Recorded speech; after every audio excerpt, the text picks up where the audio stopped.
生刚刚有跟你说你呼吸中止的次数哈，有点惊人啊。这边56，等下会给你哦。好，那我们正常是5以下。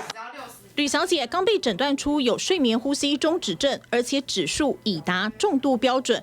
看完诊，她来接受卫教课程。我们可以先扣住鼻子，好，然后呢，后面这个带子往后拉。很多病人因为他看不到自己后面，他后面已经是长这样了，他都不知道。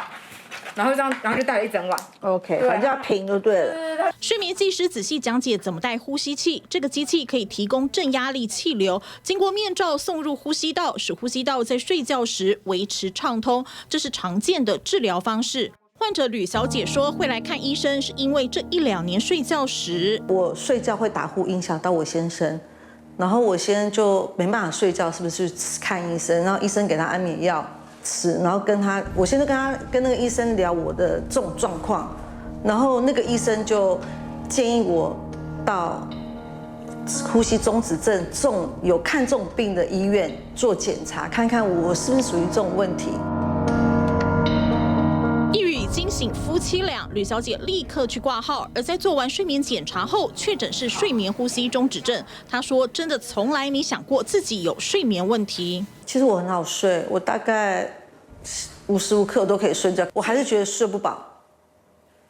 怎样的睡不饱？就是可能白天我开车开到一半，我想睡觉，我就开到旁边去休息睡觉，或者在家里坐在沙发看电视，我也觉得很累，我又睡着。我跟你讲，自己听到自己打呼声会吓死。我听到是打呼声，我就醒了。我说我刚才打呼很大声，有吵到你吗？他说有啊。总是觉得累，就算睡很久也睡不饱，这种症状就很可能是睡眠呼吸中止症。睡眠呼吸中止症是指病患在睡觉时会间歇性的暂时停止呼吸，身体缺氧之后可能导致睡眠中惊醒，而严重影响睡眠品质。临床上的症状像是白天疲倦嗜睡，晚上有打呼、频尿、睡眠中断等情形，还有肥胖会导致呼吸道狭窄。另外，悬雍垂过长等等也都是高风险族群。肥胖的病人也比较容易，那男性也比较多。那年纪当然年纪越大越容易啊，有些不是那么胖的，他如果有些构造上的问题，也有可能也会有。那男女的比例在停经前大概是国外的研究大概2:1左右，就是男生大概2，女生是1。但停经之后，女生的呼吸中止症的比例会上升，因为她荷尔蒙的保护缺少，那你可能会体重会变重，那呼吸道就比较不会那么稳定。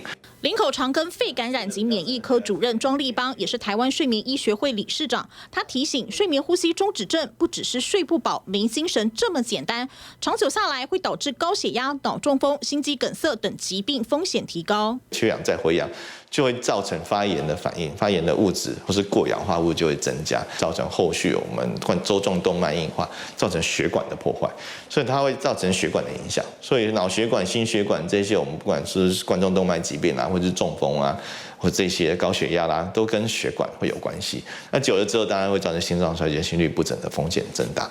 所以它其实跟慢性的缺氧、慢性的发炎有关。我们呼吸中止症的病人的死亡风险最高的是心血管的疾病。缺氧导致身体慢性发炎，庄立邦医师形容，呼吸中止症就像是心血管疾病的加速器，一定得积极治疗。依照个人情况，减重、使用正压呼吸器、手术等等都能改善。另外还有一类人得注意，就是慢性阻塞性肺病的患者也容易合并有睡眠呼吸中止症。过去有人统计过，这种中重度的 COPD 的病人啊，有高达30%到60%的比例具有呼吸中止症。那其实蛮难察觉的理由啊，就是因为呼吸中止症的病人，他比较常见的症状就是可能白天会觉得精神比较疲倦、比较嗜睡。COPD 在就是到他中重度的时候，其实他的症状除了喘啊、咳啦、痰之外，他也会觉得比较疲倦、比较乏力。两种病症状很像，就需要做详细的检查来确认。老化也是一个蛮常就是我们无法对抗的原因，就是因为在 COPD 里面，其实它就是气管狭窄嘛。那我们人的肺活量，其实也是到25岁到30岁之后，就会开始下降。所以随着你越来越老，你的气管的功能就越来越差，肺活量就越来越差。台湾睡眠呼吸中止症的病患越来越多，有时为了评估确诊，必须要到大医院的睡眠中心睡一晚，做完整的脑波、血氧、心跳、呼吸等生理监测。不过现在全台湾大医院的睡眠检查呢，平均要排半年到1年，已经是常态。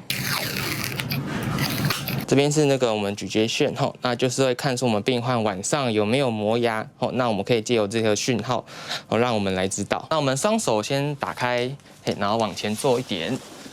好，那这个是胸腹线吼，会侦测我们晚上胸部跟腹部的起伏吼。那这样会不会太紧？睡眠检查会在身上贴感应线，像是脑波线，用来分析你的睡眠周期。其他线路还有侦测口鼻气流量等等。睡眠技师帮一位民众处理好感应线，就要花20到30分钟。而从民众躺在床上睡觉开始到隔天，睡眠技师都必须相当专注。台湾睡眠医学会的规定呢，就是一位技师的话，一个晚上最多就是3床的一个病人这样子。就是我们技师呢要非常专注在病人身上，然后就是比如说有线路脱落啊，或者是临时有些状况，或是病人可能要上厕所等等的话，那我们都要去及时做处理，要专注在那个我们的检测荧幕上面。对，因为如果可能有一条线路脱落啊，在我们后续的判断上面的话，可能就是会有一些误差。得整晚盯着荧幕上的讯号，看有没有中断。而要当睡眠技师，需要相当的专业门槛，得具备护理师、医检师或呼吸治疗师的证照。睡眠技师白班要做报告、行政、卫教，还要轮夜班做检查，作息日夜颠倒。现在各大医院都很缺人。以星光医院的睡眠中心来说，这2年多白班人力只剩1人，夜班也是1人。只要其中有1人离职，睡眠中心恐怕就得关门，不能运作。星光医院的睡眠检查现在得排半年以上。另外，像长庚医院的睡眠检查床位是全台医学中心里规模相当大的，有15床，但人力没满编下，现在得排至少1年，大概会排成半年左右的时间。那可能就是有一些病人可能会觉得，怎么会等那么久？就是会有点讶异。那有一些可能比较情绪比较激动、比较大、反应比较大的话，他就可能我有遇过，就是会做事要打人的那个病人。你自己有在评估哪一天会离开医院吗？可能就是人力缺太多太久，然后可能到最后可能我们负荷不了的话，就可能会离开这样。工作的各类医疗人员都是相当重要的。台湾迈入超高龄社会，老人多，就医需求大增，加上现在年轻人中壮年罹癌和有心血管疾病的也不少，医疗人员的待遇和工作环境需要社会大众更多理解，还有政府的积极面对和处理。想看最完整的新闻内容，记得下载 TVBS 新闻网 APP。